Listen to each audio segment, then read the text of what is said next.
Merci de venir jusqu'ici. Voilà, merci de venir jusqu'à la maison Ozanam.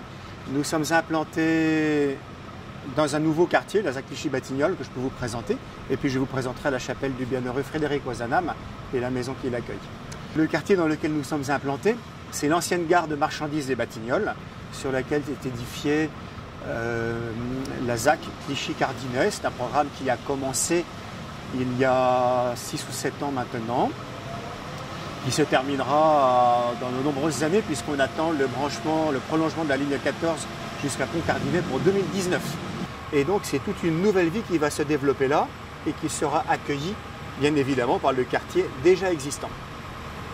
Alors c'est là que la maison Ozanam intervient, et pour assurer une présence chrétienne au centre de ce quartier et favoriser la création du lien social, des liens d'amitié. Je vous invite à rentrer et à visiter la maison. Donc là, vous passez la porte de la maison Ozanam, vous êtes passé devant cette grande croix lumineuse qui projettera la croix, le signe de la présence du Seigneur, sur la façade.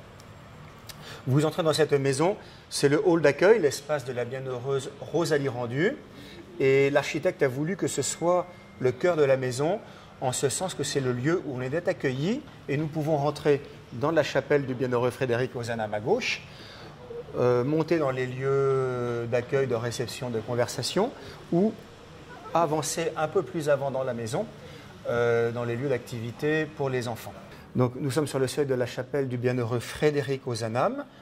Nous avons prévu d'y célébrer la messe en période scolaire, tous les dimanches à 11h30. Voilà. Et puis aussi en semaine, du lundi au vendredi, aux heures de fermeture, aux heures du déjeuner, donc à 11h, à midi et quart.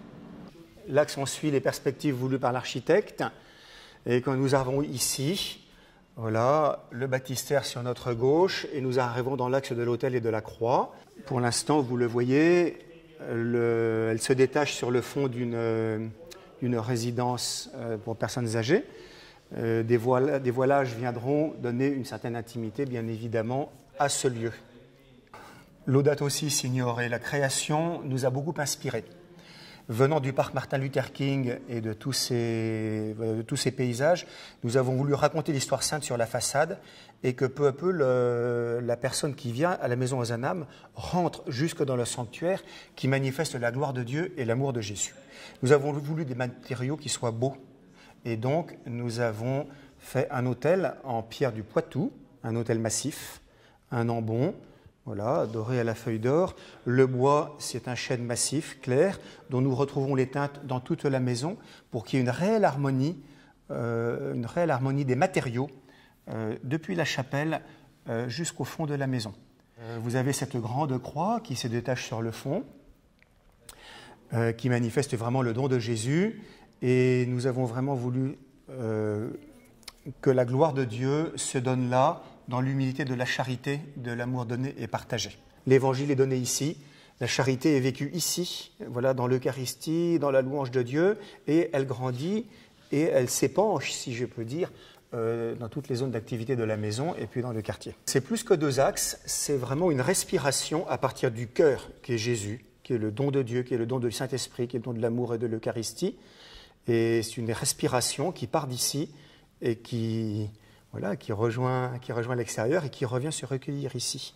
Et nous souhaitons permettre aux personnes de rentrer dans cette respiration et du silence et de l'amitié, et de la prière et du travail en commun, qui est toujours un travail de mise en relation sociale et d'amitié.